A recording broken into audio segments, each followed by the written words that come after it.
Researchers have been studying the factors that influence us to say yes to the requests of others for over 60 years, and there can be no doubt that there's a science to how we are persuaded, and a lot of this science is surprising. When making a decision, it would be nice to think that people consider all the available information in order to guide their thinking, but the reality is very often different. In the increasingly overloaded lives we lead, more than ever, we need shortcuts or rules of thumb to guide our decision-making. My own research has identified just 6 of these shortcuts as universals that guide human behavior. They are reciprocity, scarcity, authority, consistency, liking, and consensus. Understanding these shortcuts and employing them in an ethical manner can significantly increase the chances that someone will be persuaded by your request. Let's take a closer look at each in turn. So, the first universal principle of influence is reciprocity. Simply put, people are obliged to give back to others the form of behavior, gift, or service that they have received first. If a friend invites you to their party, there's an obligation for you to invite them to a future party you are hosting. If a colleague does you a favor, then you owe that colleague a favor. And in the context of a social obligation, people are more likely to say yes to those that they owe. One of the best demonstrations of the principle of reciprocation comes from a series of studies conducted in restaurants. So the last time you visit a restaurant, there's a good chance that the waiter or waitress will have given you a gift, probably at about the same time that they bring your bill.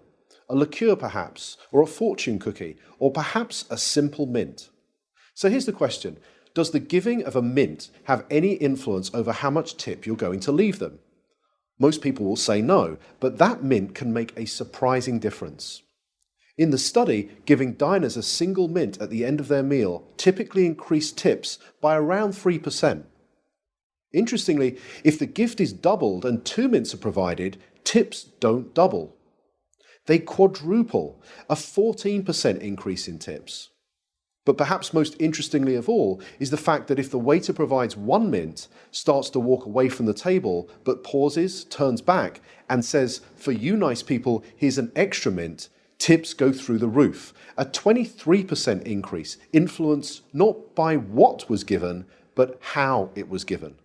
So the key to using the principle of reciprocation is to be the first to give and to ensure that what you give is personalized and unexpected. The second universal principle of persuasion is scarcity. Simply put, people want more of those things they can have less of. When British Airways announced in 2003 that they would no longer be operating the twice-daily London-New York Concorde flight because it had become uneconomical to run, sales the very next day took off. Notice that nothing had changed about the Concorde itself.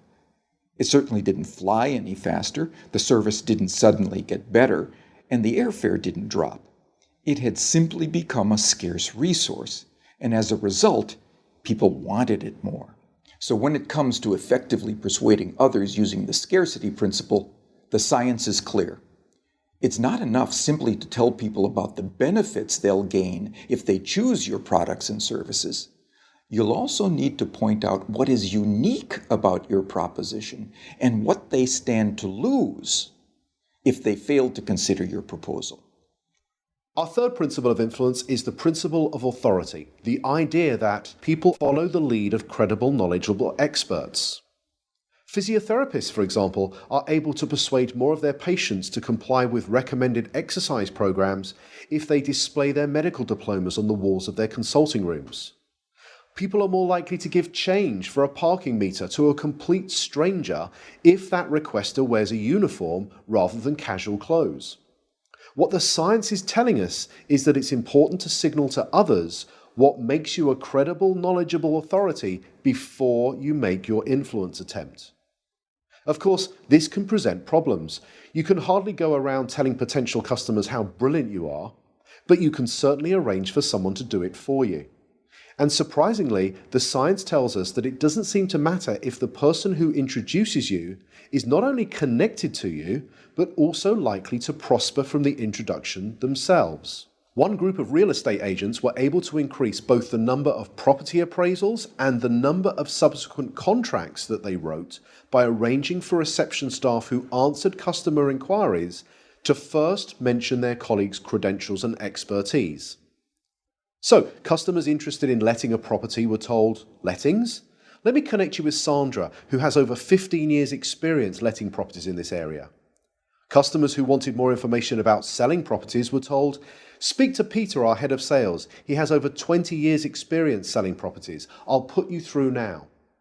The impact of this expert introduction led to a 20% rise in the number of appointments and a 15% increase in the number of signed contracts. Not bad for a small change informed from persuasion science that was both ethical and costless to implement. The next principle is consistency. People like to be consistent with the things they have previously said or done. Consistency is activated by looking for and asking for small initial commitments that can be made. In one famous set of studies, researchers found, rather unsurprisingly, that very few people would be willing to erect an unsightly wooden board on their front lawn to support a Drive Safely campaign in their neighborhood. However, in a similar neighborhood close by, 4 times as many homeowners indicated that they would be willing to erect this unsightly billboard. Why? Because 10 days previously, they had agreed to place a small postcard in the front window of their home that signaled their support for a Drive Safely campaign. That small card was the initial commitment that led to a 400% increase in a much bigger but still consistent change. So, when seeking to influence using the consistency principle, the detective of influence looks for voluntary, active, and public commitments and ideally gets those commitments in writing. For example, one recent study reduced missed appointments at health centers by 18%, simply by asking the patients rather than the staff to write down appointment details on the future appointment card. The fifth principle is the principle of liking. People prefer to say yes to those that they like. But what causes one person to like another? Persuasion science tells us that there are 3 important factors. We like people who are similar to us, we like people who pay us compliments, and we like people who cooperate with us towards mutual goals. As more and more of the interactions that we are having take place online, it might be worth asking whether these factors can be employed effectively in, let's say, online negotiations. In a series of negotiation studies carried out between MBA students at 2 well-known business schools, some groups were told, "Time is money, get straight down to business." In this group, around 55% were able to come to an agreement. A second group, however, were told, "Before you begin negotiating, exchange some personal information with each other. Identify a similarity you share in common, then begin negotiating." In this group, 90% of them were able to come to successful and agreeable outcomes that were typically worth 18% more to both parties. So to harness this powerful principle of liking, be sure to look for areas of similarity that you share with others and genuine compliments you could give before you get down to business. The final principle is consensus. Especially when they are uncertain, people will look to the actions and behaviors of others to determine their own.